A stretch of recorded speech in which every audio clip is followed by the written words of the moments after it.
Bonjour à tous et bienvenue sur ce deuxième épisode de notre série pour fabriquer et développer un robot sur Raspberry Pi. Au dernier épisode, on a préparé notre Pi ainsi que son OS, on a aussi rédigé notre premier script, mais tout ça c'était un petit peu de la rigolade. On va maintenant passer à la suite, et cette suite va concerner l'électronique, vu qu'on va commencer à monter notre robot dès aujourd'hui. Donc aujourd'hui on va pas encore programmer réellement de script de déplacement, on va juste construire la première partie du robot. Alors il faut savoir qu'au niveau des pièces pour notre robot, on a quasiment tout dans le kit de CamJam. Il faut juste qu'on rajoute 4 piles AA, et on va aussi avoir besoin d'un châssis. Le châssis, c'est en fait ce qui correspond au corps du robot. C'est la partie sur laquelle on va tout assembler. C'est un petit peu comme une voiture. Donc pour ce châssis, vous avez plusieurs solutions. Soit vous regardez un petit peu autour de vous et vous trouvez quelque chose qui vous convient, soit vous pouvez imprimer ou faire imprimer en 3D le châssis affiché à l'écran. Il a été réalisé spécialement pour cette série.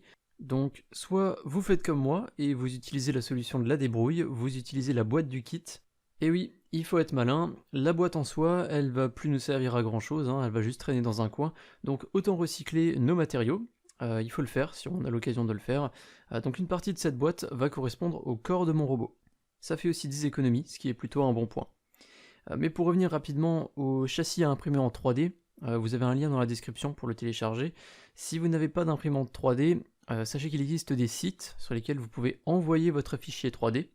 Le site va vous faire un devis, il va vous dire voilà, pour imprimer cette pièce que vous nous avez envoyée, ça vous coûterait tant et tant. Et si le prix vous convient, vous pouvez simplement commander la pièce, et la pièce arrivera donc par la poste.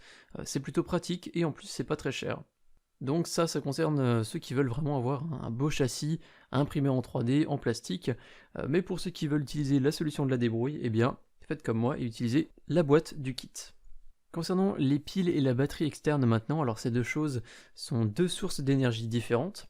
Les piles d'un côté vont nous permettre d'alimenter le moteur du robot, et la batterie, elle va alimenter le Raspberry Pi. En fait, le Raspberry correspond au cerveau de notre robot. Donc il faut alimenter ce cerveau pour que lui puisse comprendre les actions à effectuer, et donc si ce cerveau est alimenté, qu'on lui demande d'effectuer des actions, lui va renvoyer l'information au moteur en lui disant de s'allumer et de faire tourner les roues dans ce sens ou dans l'autre, ou d'avancer ou de reculer. En fait ça fonctionne pareil qu'un humain. Le cerveau reçoit et traite les informations, et ensuite c'est le cerveau qui envoie les ordres de déplacement aux membres du corps. Alors cette fameuse batterie, j'ai dit à l'épisode 0 qu'elle est optionnelle. En fait, on a besoin, comme je l'ai dit, d'alimenter le Pi, on a besoin d'alimenter le cerveau du robot. Donc le Pi, on peut l'alimenter de deux manières différentes. Soit en le branchant à une prise secteur avec le câble micro USB et un adaptateur secteur. Donc c'est probablement ce que vous avez fait à l'épisode précédent, lorsque vous avez alimenté le Pi pour pouvoir programmer dessus et mettre en place Raspbian. Donc on peut alimenter le Pi directement en le branchant sur une prise secteur, ou alors on peut le brancher à une batterie externe, toujours avec le câble micro USB. La différence, c'est que si on alimente le Raspberry via le secteur, eh bien le robot il pourra se déplacer tant qu'il est branché. Donc il y aura toujours un câble entre le robot et la prise secteur. Donc c'est pas vraiment génial pour se déplacer librement. Donc si le câble est branché, vous n'allez pas pouvoir aller très loin. Alors que si maintenant on utilise une batterie externe, la source d'énergie va être certes limitée, on va pouvoir utiliser le robot pendant un certain temps, mais au bout d'un moment la batterie va être vide, donc il faudra la recharger. Donc c'est une source d'énergie limitée, mais c'est une source d'énergie embarquée. Donc le robot pourra se déplacer aussi loin et aussi longtemps que la batterie le permet. Donc de cette manière, on pourra vraiment avoir un robot télécommandé où il n'y aura pas de câble entre le périphérique de commande et le robot, ni entre le robot et la prise secteur. Bref, le mieux c'est d'utiliser une batterie externe, minimum 1 ampère, et moi c'est ce que je vais utiliser, mais si jamais vous n'en avez pas ou que vous préférez directement brancher le robot sur le secteur, vous pouvez aussi faire comme ça. Allez, trêve de bavardage, c'est maintenant l'heure du montage. Je vais donc utiliser une partie de la boîte en guise de châssis. Donc pour être précis, c'est le haut de la boîte que je vais utiliser, parce que le bas de la boîte est beaucoup plus grand, il est un petit peu plus haut. Ne le jetez pas quand même, on risque d'en avoir besoin, donc gardez ça de côté. Je vais retourner cette boîte, et maintenant on va commencer par fixer les moteurs. Donc les moteurs, ce sont ces deux parties jaunes qui sont fournies dans le kit. Dans le kit, vous devriez aussi trouver deux bandes 3M, comme celle-ci. C'est en fait du scotch double face, donc on va utiliser ça pour coller nos moteurs au châssis. Mais ces bandes 3M qu'on nous a fournies, elles sont peut-être un petit peu grandes, donc on va les couper. Je vous recommande d'enlever 1,5 cm à chaque bande, ça sera suffisant. Et surtout, ne jetez pas les petits morceaux de 1,5 cm que vous avez coupés, parce qu'on en aura besoin dans un instant. Donc gardez vraiment les 4 parties de scotch. Une fois que ces bandes sont coupées, on va décoller une partie de protection et on va la placer à une extrémité du châssis. Donc vous avez juste à faire comme indiqué à l'écran. J'enlève une partie du scotch, j'accroche ce scotch sur un coin de mon châssis, puis ensuite je vais faire pareil de l'autre côté. Donc j'enlève une partie du scotch et je le colle symétriquement par rapport à l'autre partie. Il faut savoir que la boîte est légèrement arrondie sur les angles, donc j'ai laissé un petit décalage d'environ 2 mm par rapport au bord, mais le but c'est vraiment que ce soit dans le coin. Une fois que les deux scotch ont été placés, on va enlever la deuxième partie de protection d'un des deux, et on va commencer par placer notre premier moteur dessus. Alors, à savoir, chaque moteur a une sorte de petit bouton jaune à l'opposé du côté des câbles. Donc ce petit bouton, qui n'en est pas vraiment un en fait, c'est juste une sorte de détrompeur, il faut que ce bouton regarde vers l'extérieur du châssis.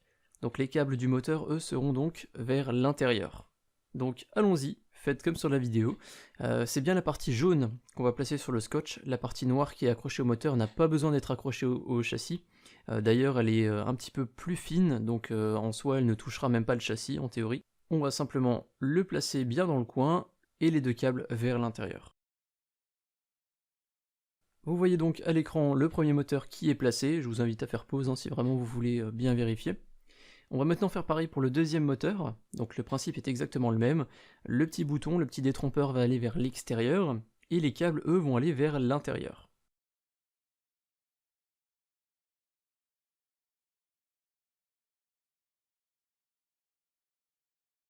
Et nous voilà maintenant avec le résultat final, donc les deux moteurs placés vraiment de manière symétrique. Maintenant que les moteurs sont placés, on va ajouter notre rollerball. La rollerball, c'est un petit peu notre roue arrière. Donc c'est cette bille métallique. Il y a aussi des vis et des écrous qui sont fournis si jamais vous utilisez le vrai châssis imprimé en 3D. Mais de mon côté, avec l'utilisation de la boîte, je ne vais pas en avoir besoin de ces deux écrous et ces deux vis, mais je vais les garder de côté, hein. Ne les jetez pas, ça peut vous servir. Et si jamais vous souhaitez changer de châssis pour aller sur un autre modèle, eh bien ça pourra toujours être utile de les avoir de côté. Ce que je vais faire, c'est que je vais simplement utiliser l'un des deux morceaux de scotch qui m'en restent, donc ceux de 1,5 cm qu'on a coupé un peu plus tôt. Donc je vais enlever une partie et je vais le coller en dessous de la rollerball.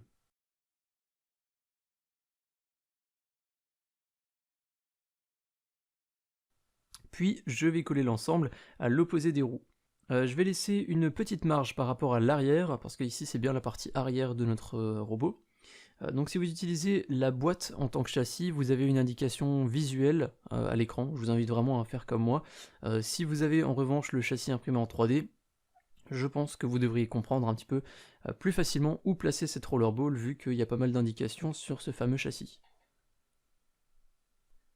Maintenant que les deux moteurs sont placés et que notre roue arrière est elle aussi placée, on va s'occuper des câbles. Ces 4 câbles, sortant chacun de l'un des deux moteurs, doivent être connectés au paille. Et le paille, lui, il sera à l'intérieur de la boîte. Donc on va se faciliter la vie. Plutôt que de faire sortir les câbles sur les côtés ou à l'avant ou à l'arrière, on va percer 2 trous dans le bas du châssis et on va faire passer les câbles à l'intérieur. Donc vous pouvez faire un trou aux endroits indiqués. Donc de mon côté, j'ai pas vraiment pris de mesure. Ce que je fais, c'est que je laisse une très légère marge. Je dirais environ 1 cm à partir du bout de la partie noire. Et ces 2 trous, je les ai pas placés exactement au milieu des moteurs, je les ai décalés un petit peu vers l'intérieur. Mais honnêtement, il n'y a pas de grande différence. Laissez une toute petite marge avec le moteur pour éviter que le câble soit vraiment plié sur lui-même. Donc voilà, faites à peu près comme moi. Ne vous prenez pas trop la tête à cette étape, c'est pas très grave si vous êtes décalé de quelques millimètres ou de 1 ou 2 cm. Alors concernant ces 2 trous, vous voyez que moi je les ai fait au tournevis. Alors j'ai commencé par faire les trous avec un petit tournevis qui est vraiment très fin. Sauf que le trou était trop petit en fait pour faire passer les 2 câbles, donc j'ai pris un autre tournevis et j'ai simplement élargi les 2 trous que j'ai réalisés dans le châssis. Une fois que c'est fait, je peux simplement passer les câbles à l'intérieur très facilement.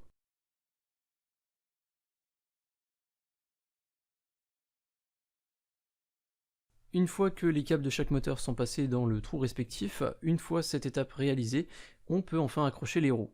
Donc là, il n'y a rien de compliqué, ça se glisse simplement à l'intérieur, parfois il faut un petit peu forcer, ne forcez pas trop non plus, le but c'est pas de les casser, mais c'est une étape plutôt simple. Ok, voilà une bonne chose de faite. On va s'occuper maintenant d'ajouter le circuit de contrôle. Donc c'est cette chose ici avec les morceaux de plastique vert. Ces plastiques verts justement ils seront placés vers le bas, Donc vous voyez qu'on a deux rangées ici qui sont prêtes à accueillir les pins du paille. Donc c'est vraiment dans ces trous-là, dans ces deux rangées qu'on va avoir les pins du paille qui vont rentrer. Donc on va aller simplement placer cette carte à l'extrémité du paille du côté du port DSI. Le port DSI, c'est celui-là, c'est ce qui permet de connecter un écran par exemple. Donc faites comme indiqué sur la vidéo, c'est vraiment tout au bout. Il faut que les deux trous à l'extrémité de la carte de contrôle soient remplis par les deux pins qu'il y a à l'extrémité. Donc moi j'utilise un Raspberry Pi 3, et vous remarquez d'ailleurs que j'ai un radiateur ici qui n'est pas d'origine, hein, c'est moi qui l'ai ajouté. Donc c'est une pièce qui coûte pas grand chose, qui permet de refroidir le paille, mais dans le cadre de ce tutoriel je vais devoir l'enlever, parce que sinon je ne pourrais pas descendre la carte de contrôle au maximum, parce que le radiateur est sur le chemin. Il faut vraiment faire en sorte que la carte soit enfoncée au maximum, on ne doit plus voir les pins du paille une fois que la carte de contrôle est placée. Donc allez-y quand même doucement et par à coup, il ne faut pas trop forcer sinon on risque d'abîmer les fameux pins du paille et là ça va être un peu compliqué pour la suite. Ok, super, maintenant que vous l'avez placé, vous allez peut-être me détester, mais vous pouvez l'enlever. En fait cette étape c'était simplement pour vous montrer comment et où placer cette carte. Maintenant que vous avez compris où est-ce qu'il faut la placer et que vous avez compris qu'il faut vraiment la mettre au maximum, vous pouvez l'enlever et on va s'occuper des branchements.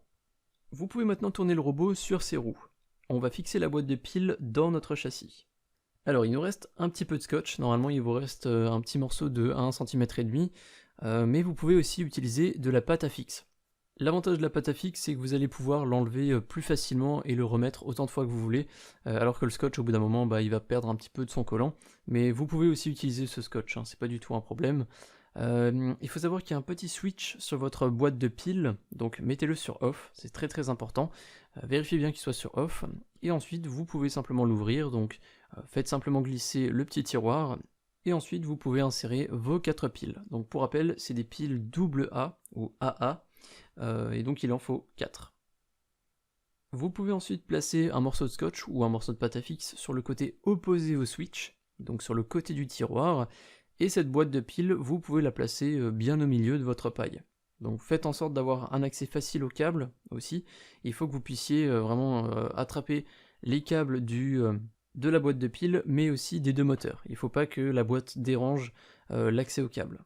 Une fois que votre boîte de piles est fixée, ensuite on va pouvoir fixer notre paille par-dessus la boîte. De mon côté, je vais le fixer avec de la pâte à fixe, parce que je viens d'expliquer comme quoi c'est quand même un petit peu plus simple pour le sortir et le décoller, mais vous pouvez aussi utiliser un morceau de scotch s'il vous en reste. En théorie, il ne devrait pas vous en rester, mais c'est pas très important. Vous n'êtes pas non plus obligé d'accrocher le paille, mais ça sera quand même un petit peu mieux. Après, il y a plein de techniques pour l'accrocher, vous pouvez utiliser un élastique, vous pouvez utiliser du scotch, double face ou non, ou de la pâte à fixe. Bref, vous pouvez utiliser pas mal de choses pour l'accrocher. Donc fixez votre paille sur la boîte, mais faites bien attention à bien avoir accès au switch on-off des piles. C'est très important, il faut qu'on puisse couper et allumer le moteur vraiment librement, il ne faut pas qu'on ait besoin de tout enlever pour l'allumer ou l'éteindre. On va maintenant passer au branchement. Alors honnêtement, c'est pas une partie très compliquée, mais je vous demanderai vraiment de bien revérifier et vraiment de bien regarder la vidéo avant de vous lancer là-dedans, surtout si vous avez jamais fait de branchement de ce type. Donc pour commencer, l'avant du robot est ici. Donc on a le moteur de droite ici,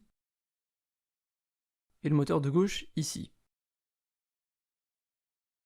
Sur notre carte de contrôle, on a marqué ici A, plus et moins, et B. Le moteur de droite va être connecté au A.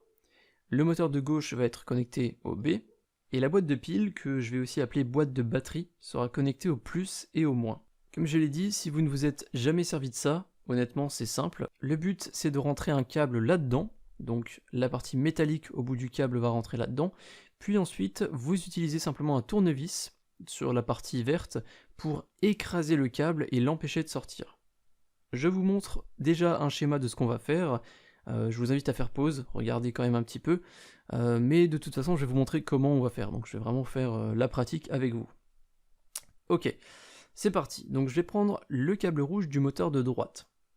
Je vais ensuite le placer dans la partie gauche du A.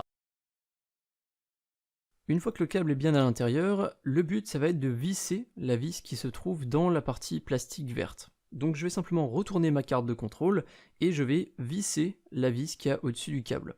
Donc faites bien attention à ce que le câble soit bien enfoncé à l'intérieur et vissez vraiment au maximum. Au bout d'un moment, vous ne devriez plus pouvoir tourner et si vous tirez un petit peu sur le câble, normalement il ne devrait pas sortir. Si vous avez bien serré, il ne devrait pas sortir. Et les étapes suivantes, ça va être la même chose. Il faut juste mettre les bons câbles dans les bons trous et il faut bien serrer pour éviter que les câbles ressortent. Maintenant que je me suis occupé du câble rouge, je vais prendre le câble noir du moteur de droite, donc toujours le même moteur, et je vais le mettre dans la partie droite du A. Donc je vais simplement la mettre à côté du câble rouge que j'ai ajouté avant. Je vais bien le mettre à l'intérieur. Une fois que c'est fait, je retourne la carte de contrôle, je vérifie bien que le câble soit encore à l'intérieur, et je visse simplement la petite vis qui est au-dessus, qui est dans la partie verte juste au-dessus. Je visse vraiment à fond, il faut vraiment qu'on sente que le câble est bien écrasé à l'intérieur, et si j'essaye de sortir le câble, eh bien ça ne fonctionne pas, parce que j'ai vraiment bien serré au maximum. Maintenant, le principe va être exactement pareil pour le moteur de gauche. Le câble rouge, on va le placer à droite du B, donc en fait ça va être vraiment symétrique par rapport à l'autre côté. De l'autre côté, on a le rouge à l'extrémité, ici on aura aussi le rouge à l'extrémité. Donc je le place à droite du B. Je retourne ma carte. Je visse au maximum. Une fois que c'est fait, je mets le câble noir juste à côté. Je retourne, je visse au maximum. Et nous voilà maintenant avec les deux moteurs connectés dans la partie A et la partie B. Il ne nous reste plus que deux câbles à mettre, ça va être ceux de la boîte de batterie, donc la boîte de pile. Le rouge, il va aller du côté plus, et le câble noir du côté moins. Donc, exactement pareil que ce qu'on vient de faire, sauf qu'ici vous avez carrément les indications. Rouge c'est plus, noir c'est moins. Donc allez, on commence par le rouge, on le met dedans.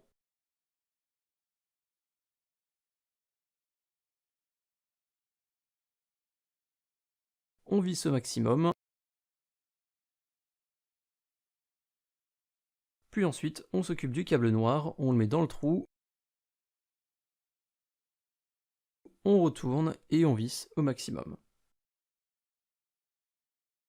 Vérifiez bien que tout est vissé, n'hésitez pas à donner quelques petits coups de tournevis à l'intérieur de toutes les vis que vous avez déjà vissées, au moins pour être sûr, et tirez très légèrement sur les câbles, alors pas besoin de tirer comme une bête, parce que là vous risquez vraiment de sortir le câble. Le but c'est que ce soit coincé, et donc si vous tirez légèrement dessus, il ne faut pas que le câble bouge ou il ne faut pas que le câble sorte. Si jamais en tirant dessus, vous avez un câble qui ressort, vous dévissez, vous remettez le câble et vous revissez vraiment au maximum. Chez moi, tout est prêt, j'ai bien mis tous les câbles, j'ai bien revérifié en tirant un petit peu dessus, tout est bien accroché, donc tout devrait bien fonctionner. Notre robot commence à prendre forme, tout est prêt pour ses premiers branchements, il ne nous reste plus qu'à replacer le contrôleur comme vous l'aviez fait la première fois, donc on va le replacer sur le paille, à l'extrémité, côté port DSI, donc il faut vraiment que les deux pins à l'extrémité soient dans les deux trous à l'extrémité de la carte de contrôle, comme je l'ai bien indiqué. Prenez votre temps pour le faire, ne forcez pas trop, donnez des petits à-coups à droite à gauche pour vraiment le mettre au maximum du maximum. Il ne faut pas qu'on puisse voir les pins du Raspberry Pi entre la carte de contrôle et la carte du Raspberry Pi. Une fois que c'est fait, c'est parfait. Appuyez un petit peu sur votre paille si vous avez utilisé de la pâte à fixe comme moi pour vraiment vérifier qu'il soit bien fixé. Pareil pour la boîte de piles. Et une fois que tout ça c'est fait, félicitations, vos premiers branchements ont été réalisés avec succès. Vous voilà maintenant en possession d'un robot. Au prochain épisode, je vous montrerai comment faire fonctionner les roues et on pourra essayer nos premiers déplacements pour ce robot. Merci d'avoir suivi cette vidéo jusqu'à la fin. Pensez à mettre un pouce en l'air si vous l'avez apprécié, ça me fait vraiment très plaisir et ça me donne vraiment envie de continuer cette série. Pensez aussi à vous abonner si ce n'est pas déjà fait, histoire de ne pas manquer la suite de la série et potentiellement mes autres vidéos sur Raspberry Pi ou alors plus généralement sur l'high-tech et l'informatique. Je vous dis à très bientôt pour le prochain épisode de cette série pour créer et programmer un robot avec un Raspberry Pi. Salut!